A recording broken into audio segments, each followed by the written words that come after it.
Hi friends, சுவையான தட்டாம்பயிறு கடையில் ஈஸியான முறையில் எப்படி செய்யலான்னு பார்க்கலாமா? அதுக்கு நான் 100 கிராம் தட்டாம்பயிறு எடுத்து நல்லா கழுவிட்டு 1 மணி நேரம் ஊற வச்சுக்கிட்டேன். அதுக்கு தேவையான காய்கறிகள்லாம் கட் பண்ணி எடுத்துக்கிட்டேன். ஒரு குக்கர் அடுப்பில் வச்சுட்டு ஊற வச்சுருக்க தட்டாம்பயிரை சேர்த்துக்கிட்டேன்.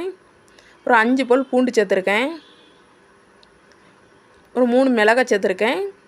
உங்களுக்கு தேவைன்னா எக்ஸ்ட்ரா சேர்த்துக்கலாம். நான் காரத்துக்கு இவ்வளோ தான் காரம் சேர்ப்பேன், அதனால் 3 மிளகாய் சேர்த்துருக்கேன். ஒரு 100 கிராம் பல்லாரி சேர்த்துக்கலாம். சின்ன வெங்காயம் கூட சேர்த்துக்கலாம். நான் பல்லாரி தான் சேர்த்துருக்கேன்.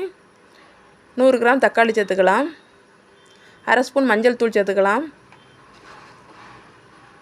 அரை ஸ்பூன் சீரகம் சேர்த்துக்கலாம். தேவைக்கேற்ப காயத்தூள் சேர்த்துக்கலாம்.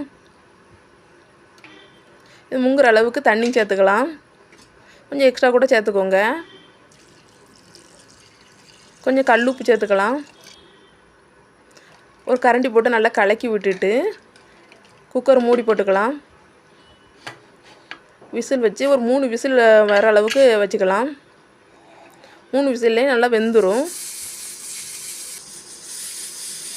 விசில் வந்ததும் ப்ரெஷர் அடங்கினதும் நம்ம மூடி திறந்து பார்க்கலாம்.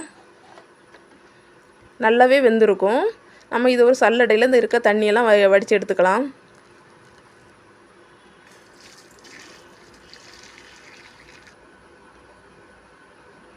தட்டாம்பயிரை ஒரு மத்து போட்டு நல்லா கடைஞ்சி எடுத்துக்கலாம்.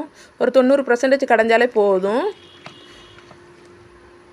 கடைஞ்சிட்டு எடுத்து வச்சுருக்க தண்ணி அது கூட சேர்த்துட்டு அடுப்பில் வச்சு நம்ம ஒரு கொதி விடலாம். தேவைக்கேற்ப உப்பு சேர்த்துக்கலாம். புளி தண்ணி வேணுனாலும் சேர்த்துக்கலாம். எனக்கு தேவையில்லை, அதனால் நான் சேர்க்கலை. லாஸ்ட்டாக தாளிப்பு கொடுத்து இறக்கிக்கலாம். டேஸ்ட்டாக இருக்கும்.